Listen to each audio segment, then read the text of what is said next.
इस अग्नि स्नान को हम क्लेश नाशन क्रिया कहते हैं। इसका मतलब है ऐसा काम जो आपके आसपास इकट्ठा हुई अशुद्धियों को हटा देता है। इसे करने का विशेष तरीका है और कुछ पीढ़ियों पहले लोग इसे बिल्कुल अच्छे से करना जानते थे। हमने बस इस अग्नि स्नान से लोगों को कई स्थायी बीमारियों से छुटकारा दिलाया है।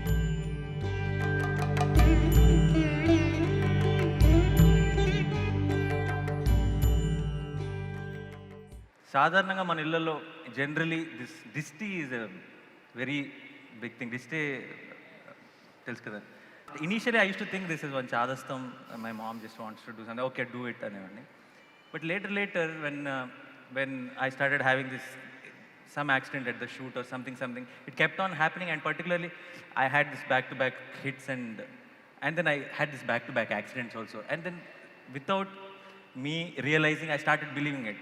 Suddenly I've started reminding my mom, amma dishti eltunana. So ఈ దిష్టి అనే కాన్సెప్ట్ రకరకాల మంది రకరకాలుగా చెప్తారు. పీపుల్ సే సమ్ ఎనర్జీ అంటారు, ఇంకోటి అంటారు, but it is a very house hold thing. It's a very popular belief.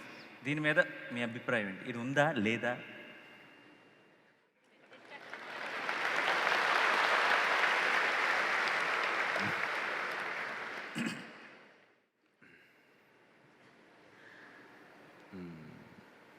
आप रोज नहाते हैं? नहीं, मैं इसलिए पूछ रहा हूं क्योंकि चेन्नई में वो 3 दिनों में एक बार नहा रहे हैं। मैं इनका हैदराबाद, आप वहां नहीं पहुंचे, अక్కడ దాకా వెళ్ళాలి. अभी हुसैन सागर में।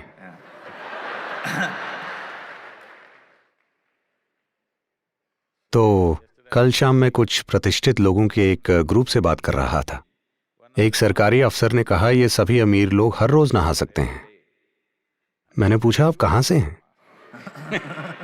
दक्षिण भारत में हम नहाए बिना घर से बाहर कदम नहीं रखते, चाहे जो भी हो जाए, चाहे हम पानी न पिए, लेकिन हम पहले नहाएंगे। तो ये नई संस्कृति मत शुरू कीजिए कि इतने दिनों में नहाइए, और शुक्र है आज शुक्रवार है। तो आप अपने शरीर को पानी से धोते हैं। इसका संबंध सिर्फ मिट्टी हटाने से नहीं है। अगर आपके शरीर पर मिट्टी ना भी हो, तब भी क्या आपने देखा है कि पूरे दिन के काम के बाद अगर आप पर कई चीजों का बोझ जमा हो जाए और आप आकर नहा लें, तो ऐसा लगता है नया जीवन मिल गया। क्या ऐसा होता है?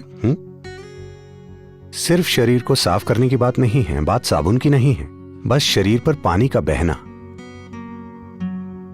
आप जाकर नदी में डुबकी लगाइए, वहां 10 मिनट रुकिए और बाहर आकर देखिए, ऐसा महसूस होगा जैसे आपका नया जन्म हुआ है।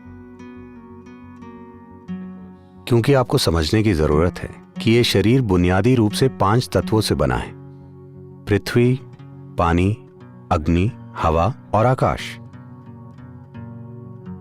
इस मौसम में हमारे योग केंद्र में, क्योंकि हमारे यहां एक हवा की टनल है, यानी शांत घाटी से मॉनसून की हवाएं बहकर इस घाटी में केंद्रित हो जाती हैं, और जब ये योग केंद्र की ओर आती हैं तो उनकी रफ्तार 70 से 110 किलोमीटर प्रति घंटा हो जाती है, दिन के अलग अलग समय पर। तो इस समय हमारे सभी लोग साधना करते हैं, वो हवाओं में इस तरह खड़े हो जाते हैं, क्योंकि ये वायु स्नान है।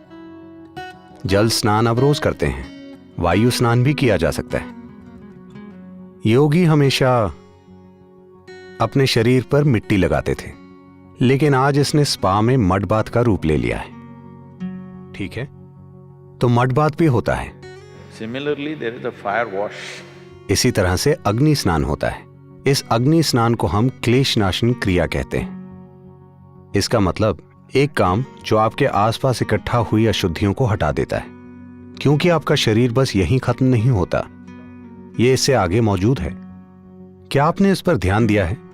शायद महिलाएं इस बारे में पुरुषों से ज्यादा संवेदनशील हैं कि किसी को आपको छूने की जरूरत नहीं है। अगर कोई कुछ ज्यादा पास आ जाता है, ये कोई मानसिक चीज नहीं है, वो एक अलग बात है। मानसिक और भावनात्मक पहलू होते हैं, उन्हें छोड़ दीजिए। अगर कोई ज्यादा पास आ जाता है तो वहीं एक भावना पैदा होती है। आप जान जाते हैं कि आपको कुछ दूरी चाहिए। उन्होंने आपको छुआ नहीं है, बस ऐसे करने से ही कुछ परेशानी होती है ना? क्योंकि शरीर यहीं खत्म नहीं होता, ऊर्जाएं इससे थोड़ा आगे तक होती हैं। इससे कितना आगे हैं, ये इस पर निर्भर करता है कि आपकी जीवन ऊर्जा कितनी उल्लासित है। अगर आपकी जीवन ऊर्जा वाकई उल्लासित है तो आप ये पूरा हॉल उससे भर सकते हैं, वरना ये कम से कम थोड़ा आगे तक होती हैं। ज्यादातर लोगों के लिए ये शरीर से 3 से 9 इंच तक बाहर हो सकती हैं। तो जैसे जैसे आपके शरीर पर अशुद्धियां इकट्ठी हो जाती हैं, अगर आप बाहर जाएं, मोटरसाइकिल चलाने पर आप देखेंगे, मैं जब भी मोटरसाइकिल चलाता हूं तब थोड़ा जवान हो जाता हूं, क्योंकि अगर मैं 4-5 घंटे चलाकर वापस आता हूं तो लोग कहते हैं, सदगुरु आपकी दाढ़ी काली हो गई है, काला कार्बन लग जाता है। Pollution.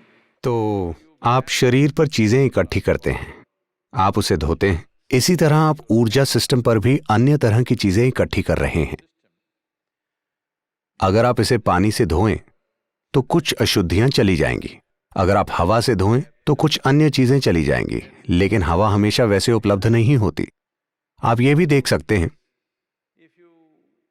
लेकिन इन दिनों ये पंखे एक खास रफ्तार से चलते हैं, पर अगर आपके पंखे सही रफ्तार पर चलें और आप उनके नीचे बस कुछ समय बैठें, आप देखेंगे कि आपके अंदर कुछ ऊंचा उठ जाता है। क्या आपने ये देखा है? थोड़ा सा वायु स्नान। इसी तरह से एक अग्नि स्नान होता है जिसे आप दृष्टि कह रहे हैं। क्या यह हमेशा दूसरे लोगों के देखने से होता है या नहीं होता, इस पर प्रश्न उठ सकते हैं, लेकिन आपके आसपास के जीवन का आपके ऊर्जा सिस्टम पर जरूर प्रभाव पड़ता है।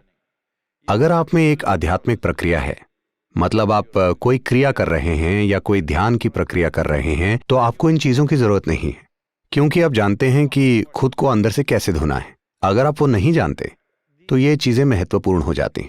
मुझे आपको ये बताना चाहिए कि इसे करने का एक तरीका है जो कुछ पीढ़ियों पहले लोग अच्छे से जानते थे, लेकिन आज मैं देख रहा हूं कि वो बस कुछ जलाकर ऐसा ऐसा करते हैं।